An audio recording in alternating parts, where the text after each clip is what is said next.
Good afternoon. My name is Norman Graham, and I'm your host of On the Spot. To my right, we have our distinguished guest, our On the Spot correspondent team, Ryan Mack from Optimum Capital. He's also a member of the CNN team as well as Black Enterprise team. We have Reverend Conrad Tillard, an active member of our community. He's from the Nazarene Congregational United Church of Christ. We have the sister Viola Plummer. She is from the community. She's been a long-time activist, and she's representing human rights.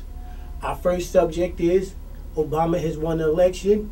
We're going to throw this out to everybody and see how you want to handle it. Let's start with Ryan Mack, who's representing the economic community. Well, I definitely feel that, well, first of all, I'm a Barack Obama supporter. I've been a supporter for a few years now, since he first started his campaign, or maybe a little bit after he started, once I started hearing him speak and heard about his policy issues and where he stood. But I think that going forward, I really think that more important than him being elected is what are we going to do going forward, and how are we going to respond to his election, because the essence of his campaign was a bottom-up approach. It was not a campaign that said that he was going to do everything. He by himself does not represent change, and his campaign essence was the people represent change. So hopefully going forward we can do the things to change that support him in his campaign, and so we can support each other and really bring the community together and have a better tomorrow. Reverend Tillard?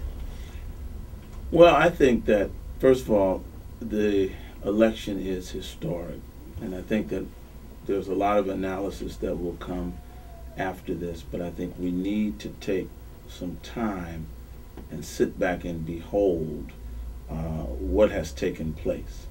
When you think about it, I'm 44 years old. I was born in 1964. The year I was born, blacks could not vote in every state in the United States. The year I was born, Fannie Lou Hamer was kicked off her sharecropping land for trying to register people to vote, and she came all the way north to Atlantic City to try to unseat a segregated Mississippi delegation, and she and others were roundly kicked out by the Democratic Party and were not seated, their integrated delegation, Mississippi Freedom Party. So when you think about that, that's in 1964. It's now 2008. Last night in Chicago, Barack Obama was elected president. But then when you think of 1968, there was literally blood running in the streets in that same city in Chicago. And once again, African Americans were disenfranchised. Dr. King had been killed a few months earlier. We've come a long way, and I think that it's time, as we move forward, we'll analyze what it means to have a black president. Are we in a post-racial era? Does this mean that no grievance that blacks have will be legitimate anymore? Obviously, I don't believe that. We'll talk about that in the future. But I think we as a people and the country need to stand back and behold that this is the first time in a major Western nation that a minority candidate has become the president of that nation. Sister Viola. Indeed, I think that the election of Barack Obama as president is historic. And I too was a very early supporter of the idea that a black man, African American man, because of his ability, because of his knowledge, because of his analysis of the world in general, and the United States in particular, should be the president of this country.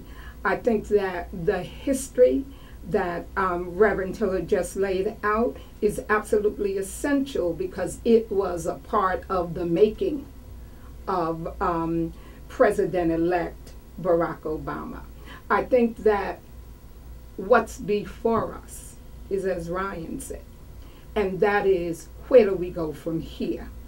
You know, it brings to mind one of the things that Dr. King talked about when he talked about chaos of community, and certainly not chaos in the social sense today, but chaos in the political economy. Okay, you can go ahead and I'll get back to it. Well, I just want to say in response to that too. I mean, Barack Obama just changed the landscape of how politics is run. I mean, he took politics to another level. He said what he was going to do. He changed the map. If you look at the states that he won, you know, Capitalize on Howard Dean's. we took away, Howard 50 Dean. state Howard Dean strategy. and Barack Obama deserve a lot of credit.